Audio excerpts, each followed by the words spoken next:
मैं प्रवक्ता हिंदी डाइट हमीरपुर हिमाचल प्रदेश से आपके समक्ष आया हूँ। बीच में नहीं कहूँगा, आपके समक्ष आया हूँ। आप मात्र यहाँ पर जो है वो मेरी छाया प्रतिदिन की फ़ोटो देख सकते हैं। मैं आपको बोलता हुआ नज़र आ सकता हूँ। बाकी शारीरिक तौर पर मैं कहीं हूँ, आप कहीं पर हैं, लेकिन फिर भी इस कोरोना बीमारी के चलते जो है इंटरनेट के ज़रिए जो है वो शिक्षण कार्य करने की जो है वो व्यवस्था पैदा हुई है। ये सारे देश में, सारी दुनिया में है। तो जो दूसरा वर्ष है डीएलएड का, उसके अनुरूप जो पाठ्यक्रम है, उस पाठ्यक्रम में एक छोटा सा उपविषय है वैश्वीकरण और हिंदी भाषा। सबसे पहले मैं प्रकाश डालूंगा कि वैश्वीकरण क्या है। विश्व का नाम सभी ने सुना है, वर्ल्ड सभी जानते हैं, दुनिया के बारे में सभी जानते हैं।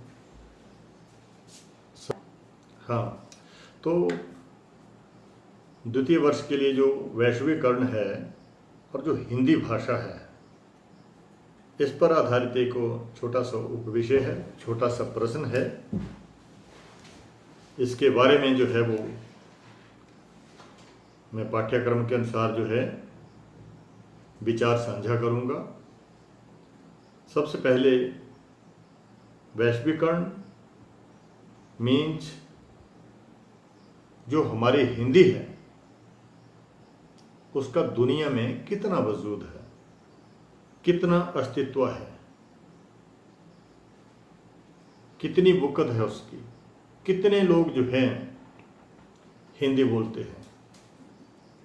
तो सबसे पहले मैं हिंदी शब्द की उत्पत्ति के बारे में आपको बताऊंगा।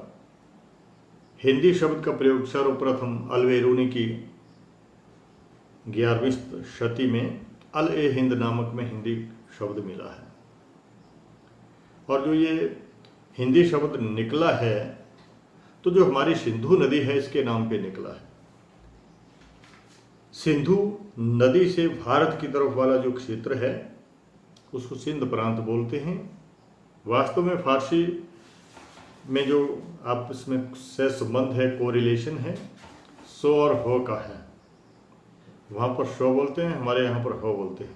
वो सिंध बोलते हैं लेकिन हम हिंद बोलते हैं। हिंद प्रांत, प्रांत का मतलब क्षेत्र, यानी कि हिंद क्षेत्र। हिंद क्षेत्र में या सिंध प्रांत में जितने लोग रहते हैं उन्हें जो है वो हिंदू या सिंधु, फारसी के अनुसार सिंधु, हिंदी के अनुसार, भारतीय संस्कृति के अनुसार, भारतीय भाषा के अनुसार जो है वो ये हिंदू है। और हिंदू जिस भाषा का प्रयोग करते हैं उसका नाम हिंदी है।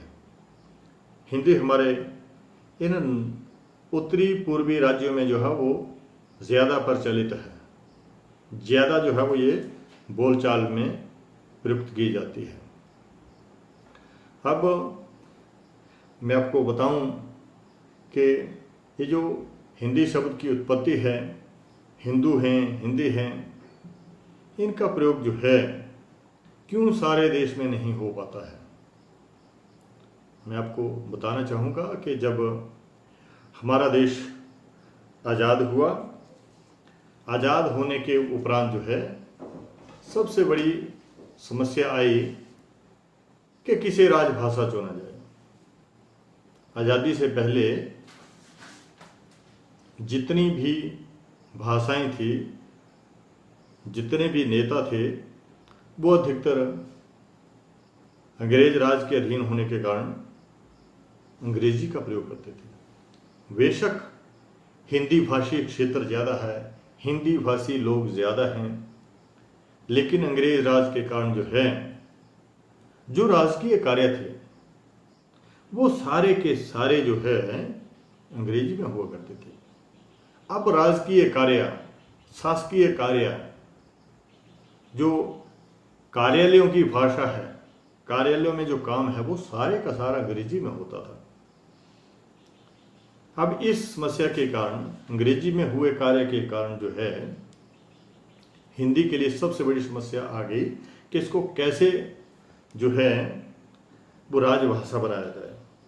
ये हमारे बीच में जो है वो बहुत बड़ी समस्या खड़ी हो गई। कुछ लोग जो है चाहते थे कि हिंदी जो है वो हमारे देश की जो है वो राजभाषा बने, लेकिन कुछ ऐसे थे जो कि उर्दू को समझते थे, फिर कुछ समझते थे बंगला को समझते थे, लेकिन कुछ जो है हिंदी को समझते थे। लेकिन ये फैसला कर पाना बहुत मुश्किल हो गया कि सारे राजकीय कार्य जो हैं, जो दस्तावेज हैं, वो सारे के सारे जो है वो अंग्रेजी भाषा में हैं। उनका हिंदी अनुवाद, उनको हिंदी में समझना, ये जो है बहुत बड़ी समस्या जो है हमारे समक्ष खड़ी हो गई।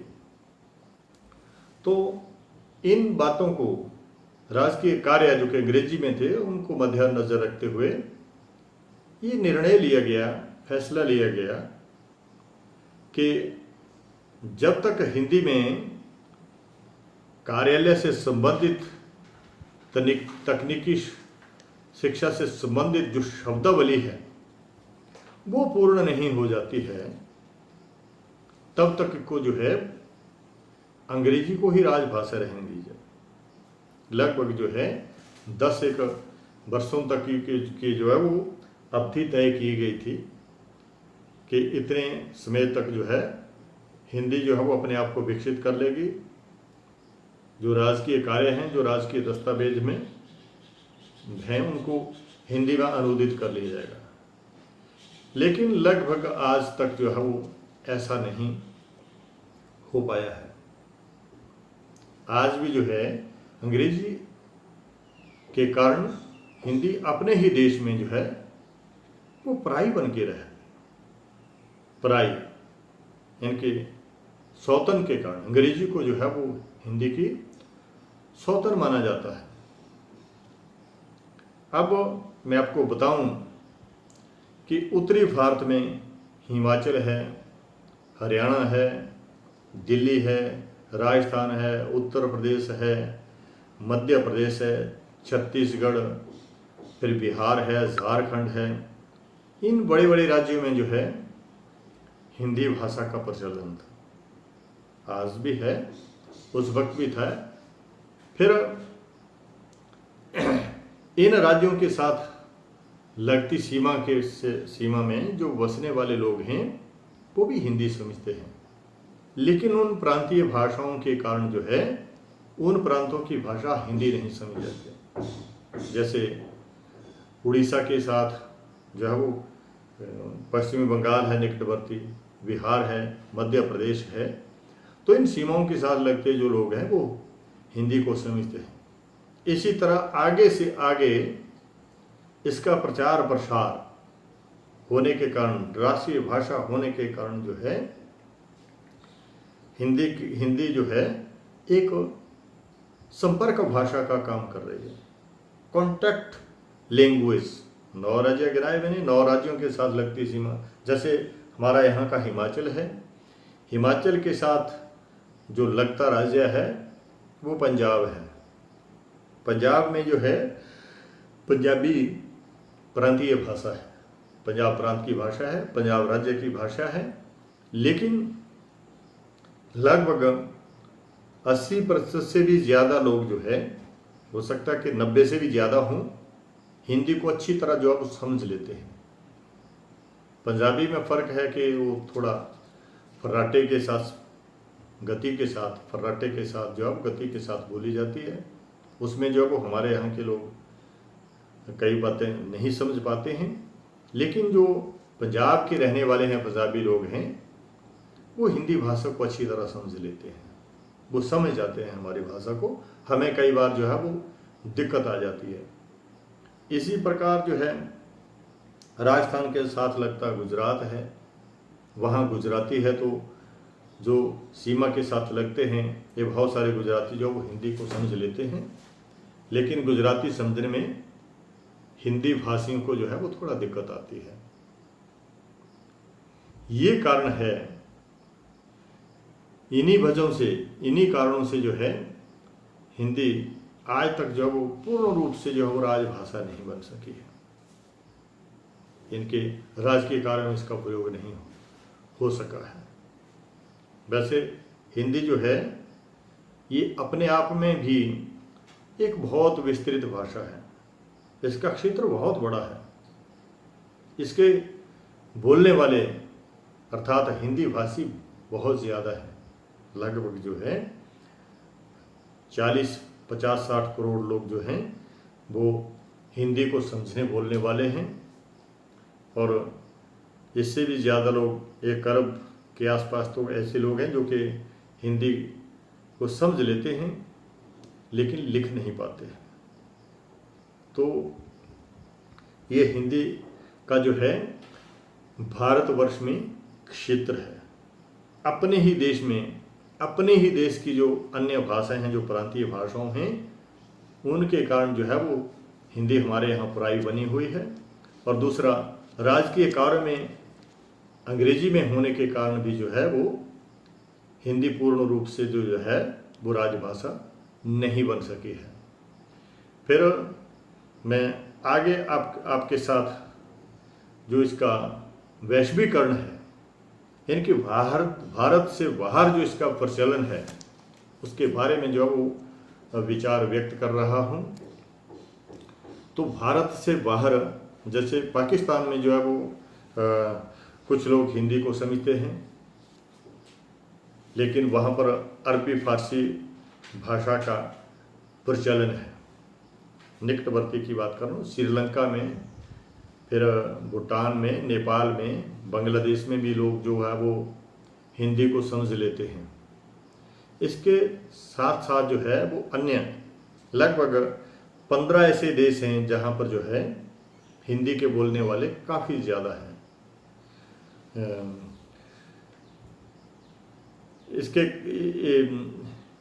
इसका जो भारत से बाहर जो प्रचलन है, भारत से बाहर जो हिंदी भाषा का प्रयोग करते हैं विश्व में, उनके कारण जो है इसके वैश्वीकरण की इसको वैश्वीकरण की संज्ञा दी गई है। इनकी भारत से बाहर विश्व में जो हिंदी भाषा का प्रचलन है उसको वैश्वीकरण की जो है वो संज्ञा दी गई है। इसके बारे में द्वारिका प्रसाद सक्सेना ने राजभाषा को परिभाषित किया है कि जो भाषा किसी राज्य के सरकारी कार्यों में सर्वाधिक प्रयुक्त होती है उसे राजभाषा कहते हैं। राजभाषा में केंद्रीय व प्रांतीय सरकारें अपने पत्र व्यवहार करती हैं, सरकारी आदेश एवं आशाएं उसी भाषा में मुद्रित करती हैं, और केंद्र एवं प्रदेशों के मध्य संपर्क स्थापित करने का कार्य भी इसी भाषा के द्वारा होता है। राजभाषा सदैव देश में शासनात्मक राज्य की स्थापना में बड़ी सहायता पहुंचाती है। संविधान में जो इसकी स्थिति है, जिसके बारे में संक्षेप में जो पहले मैंने बात की, तो जो संविधान सभा में जो बैठक हो रही थी राजभाषा के चयन के लिए, उसमें N Gopal Swami, नज़ीरुद्दीन Ahmad, Frank Anthony जैसे जो सदस्य थे बैठक में मौजूद, वो अंग्रेजी को राजभाषा बनाना चाहते थे। दूसरी तरफ लक्ष्मीकांत मैत्र, कुलाधर शालिया जैसे संस्कृत भाषा को राजभाषा बनाना चाहते थे। फिर सतीश चंद्र सामंत जैसे जो सदस्य थे वो बांग्ला भाषा को जो है वो राजभाषा बनाना चाहते थे। लेकिन आज़ाद कराने में, देश को आज़ाद कराने में तत्कालीन जो शीर्ष नेता थे, जैसे महात्मा गांधी, जवाहरलाल नेहरू, मौलाना आज़ाद जैसे जितने भी उस वक्त क्रांतिकारी नेता थे, देश को आज़ाद कराने में जिनका जो है जैसे कैसे महत्वपूर्ण हाथ रहा है, वो सारे हिंदुस्तानी भाषा, यानी कि हिंदी जो है हमारी एक हिंदुस्तानी भाषा मानी जाती है, हिंदुस्तान में ही पैदा हुई है। बेशक पूरे देश में नहीं बोली जाती है, लेकिन उन्होंने ये प्रस्ताव रखा और अंततः जो है वो उसको इस निर्णय तक पहुंचाया गया कि जब तक ये इसमें तकनीकी शब्दावली विकसित नहीं होती है तब तक जो है वो राजकीय कार्य अंग्रेजी में हो, लेकिन हमारी जो राष्ट्रभाषा होगी वो हिंदी ही होगी। तो ये तत्कालीन जो थे ये विचार थे। संविधान के अनुच्छेदों में अनुच्छेद 343 से लेकर के 351 तक जो है हिंदी भाषा के लिए जो है वो काफ़ी ज़्यादा प्रावधान किए गए हैं। उनमें जो है वो हिंदी को काफ़ी ज़्यादा महत्व दिया गया है। फिर वैश्वीकरण के संदर्भ में जो बात को मैं आगे बढ़ाऊं तो आज पूरा विश्व एक गांव माना जाता है, पूरा विश्व। बेशक हमारे एक देश में हिंदी का प्रचलन है, लेकिन जो भाषी हैं वो बहुत ज़्यादा है। लेकिन अब बात चली है कि पूरा विश्व एक गांव के समान है, क्योंकि परिवहन और जनसंचार के माध्यमों से भौगोलिक दूरियों को समाप्त कर दिया गया है। अभी हम यहाँ बैठे हैं, जिस किसी देश के शीर्ष नेता से जो है वो हमारी बात हो सकती है, जिस किसी से हम चाहें हमारी बात हो सकती है। अमेरिका, अफ्रीका, चीन, जापान, पाकिस्तान, रशिया, जहाँ कहीं भी हम चाहें बात हो सकती है बैठे बैठे।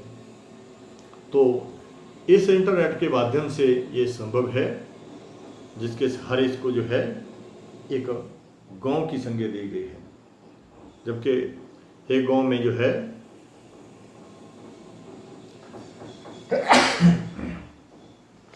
बहुत कम लोग होते हैं। वही लोग जो है उस गांव की भाषा को जो है वो समझते हैं। लेकिन आज पूरी दुनिया जो है एक गांव के समान होने के कारण जो है किसी न किसी तरीके से जो है वो एक हो चुकी है, एक दूसरे के विचारों को समझ रही है। बेशक अनुवाद की ज़रूरत हो, उसका अनुवाद किया जाए, क्योंकि जो हिंदी है उसकी रचनाएं जो है वो विदेशी भाषा भाषियों को समझ में नहीं आती है, तो उसका अनुवाद किया जाता है। हिंदी भाषा की जो है बहुत सारी रचनाएं जो हैं, जो भारतीय कवियों एवं लेखकों ने की है, उनका अनुवाद कर लिया गया है। रूसी, जापानी, इटालियन, इतालवी, फ्रेंच, फ्रांसीसी, हंगरी वगैरह की भाषाओं में जो है जो हिंदी भाषा के लेख हैं, रचनाएं हैं, साहित्य है, उसका अनुवाद किया जा चुका है। कबीर की रचनाएं, सूरदास के पद, तुलसीदास के पद, तुलसीदास की रचनाएं, मीरा भाई, मुंशी प्रेमचंद, यशपाल, मोहन राकेश, इलाचंद्र जोशी आदि जितने भी भारतीय कवि एवं लेखक रहे हैं, उनकी रचनाओं का जो है उन देशों के लोगों ने अपनी भाषा में अनुवाद किया हुआ है। डॉक्टर सुभाष चंद्र गुप्ता जी ने लिखा है कि भारत में जो है वो हिंदी भाषा का उच्च स्थान है, लेकिन ये उच्च स्थान जो है वो केवल भारतवर्ष में ही नहीं, अब अन्य देशों में भी है। अन्य देशों में भी है। बहुत सारे देश जो है वो ऐसे हो चुके हैं जो कि हिंदी भाषा का जो है वो प्रयोग कर रहे हैं। इसके पीछे राज ये भी है कि बहुत सारे हमारे देश के लोग हिंदू जो है विदेशों में जा कर के बस गए, फॉरेन कंट्रीज़ में, लगभग जो है काफ़ी ज़्यादा देश हैं जहाँ पर जो है वो हमारे भारतीय लोग रहते हैं। अब उदाहरण के लिए मॉरिशस है, सूरीनाम है, इनमें जो है वो हिंदी खुल करके बोली जाती है। जो हमारी भारतीय संस्कृति है, जो साहित्य है, उसकी अलग पहचान है। दुनिया में इसका अनूठा उदाहरण प्रस्तुत है। हिंदी की फिल्में देखो, आज संसार के लगभग सभी देशों में बड़े चाव से देखी जा रही हैं। जो हमारे यहाँ के लोग हिंदू विदेशों में जा करके बस गए हैं, थोड़ा थोड़ा विचार विनिमय करके जो है उन देश के लोगों को जो है हिंदी समझने के काबिल बना लिया है उन्होंने। उसके सारे जो है वो हिंदी की फिल्में देख रहे हैं। अनेक हिंदी भाषी भारतीय ज्ञान, विज्ञान, साहित्य, कला आदि के क्षेत्र में नए नए कीर्तिमान स्थापित जो है वो किए जा रहे हैं। इसके अतिरिक्त जो भारत है, यूरोप के लगभग सभी देशों, सार्क, इनके साउथ एशियाई जो जितने देश हैं, उन सदस्य देशों के साथ जो है हमारे घनिष्ठ व्यापारिक संबंध बने हैं। इनके आपस में पक्के दोस्त बन गए हैं। आपस में व्यापार किया जा रहा है। हिंदी भाषा का जो प्रयोग किया जा रहा है, विचार विनिमय किया जा रहा है। ऐसी स्थिति में जो है हमारी जो हिंदी भाषा है केवल भारतवर्ष के अन्य गैर हिंदी भाषी राज्यों में ही संपर्क भाषा के रूप में नहीं है, बल्कि विदेशों में भी अब जो है ये संपर्क भाषा का काम कर रही है। संपर्क भाषा के रूप में एक पुल का निर्माण कर चुकी है। अब हम बात करें संयुक्त राष्ट्र संघ की, यूएनओ की, जो 24 अक्टूबर 1945 को जिसकी स्थापना हुई थी, तो उसकी बात करें तो उसमें 6 भाषाएं जो हैं वो प्रचलित हैं। 6 भाषाएं जिनमें जो है मुख्यतः जो भाषाएं हैं अरबी, चीनी मतलब मंदारिन भाषा, अंग्रेजी है, फ्रांसीसी है, रूसी है, स्पेनिश है। ये 6 भाषाएं जो हैं वो यूएनओ में, संयुक्त राष्ट्र संघ में जो है वो विचार विनिमय का साधन है, राजभाषा के रूप में प्रचलित हैं। 6 भाषाओं में जो है वो इन यूएनओ के कार्य, संयुक्त राष्ट्र संघ के कार्य जो है विश्व भर में किए जाते हैं। अब हिंदी की जो असलियत है उसमें सबसे बड़ा फर्क ये है कि केवल भारत नहीं, विश्व के बहुत सारे देशों में जो है वो अब बोली समझी जाने लगी है। और जो इसके वक्ता हैं 1 अरब के आसपास हैं। इन वक्ताओं को मद्देनजर रखते हुए और विश्व में जैसे जैसे इसका प्रयोग बढ़ रहा है उसके अनुरूप जो है 6ठी के बाद जो है 7वीं जो भाषा है यूएनओ की, उसमें जो है वो हिंदी की संभावना काफ़ी समय से बनी हुई है। बेशक कुछ लोग जो है इसका विरोध करते हैं, कुछ देशों के लोग जो है इसका विरोध करते हैं कि हिंदी जो है वो मात्र एक देश की भाषा है, बाकी जो है वो संपर्क भाषा है। इनकी हिंदी जो है भारतवर्ष के अधिकाधिक क्षेत्र में बोली जाती है, विदेशों में बहुत कम बोली जाती है। तो भारतवर्ष में ही हिंदी भाषी ज़्यादा हैं, तो उसकी वजह से कुछ लोग इसका विरोध करते हैं कि 7वीं भाषा के रूप में हिंदी को स्थान नहीं दिया जाना चाहिए। वो चाहते हैं, जैसे पुर्तगाली को चाहते हैं, जर्मनी को चाहते हैं, उर्दू भाषा को चाहते हैं, मुस्लिम बाहुल्य क्षेत्र वाले लोग चाहते हैं उर्दू भाषा हो। तो ये छोटी सी एक समस्या जो है वो हमारी हिंदी भाषा को